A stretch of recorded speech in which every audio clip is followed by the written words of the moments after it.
The most disrespected person in America is the black woman. The most unprotected person in America is the black woman. The most neglected person in America is the black woman. And as Muslims, the Honorable Elijah Muhammad teaches us to respect our women and to protect our women. And the only time a Muslim really gets real violent is when someone goes to molest his woman.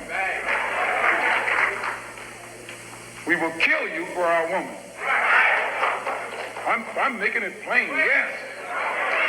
We will kill you for our woman. We believe that if the white man will do whatever is necessary to see that his woman gets respect and protection, then you and I will never be recognized as men until we stand up like men and place the same penalty over the head of anyone who puts his filthy hands out to put in the direction of our women. Long before colonialism, black women were seen as God. And because we were seen as God, we were revered and protected.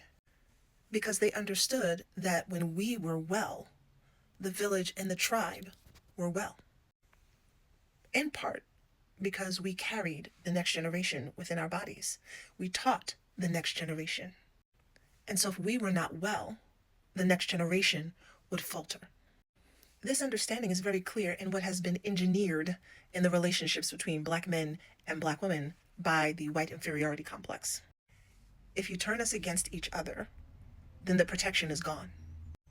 And then you leave the women to fend for themselves, which of course survival brings out some of our worst qualities, because we're going to do whatever it takes to make sure that we're good and our kids are good. That's just human nature. And as this has continued generation after generation, we can clearly see the effects of this engineered scenario.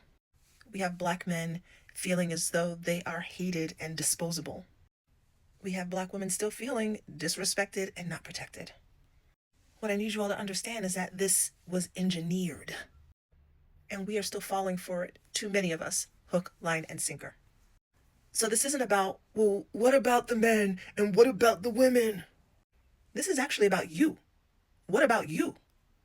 How will you make different choices as a man or a woman? How will you vet differently? How will you create boundaries and standards around who it is you allow into your space? How will you grow and change and evolve and mature so that you don't keep repeating the same patterns over and over and over again? How will you deal with your fear? How will you heal from your trauma? And because we have free will, you don't got to do none of this shit. But just know you'll just keep running into the same kind of men and the same kind of women if you choose not to. When men protect women, women relax, we thrive, we shine, we give more. But you have to decide what you're going to do, because it's not about what they are doing. It's about what you choose to do and how you choose to react to the engineered propaganda that you've been given.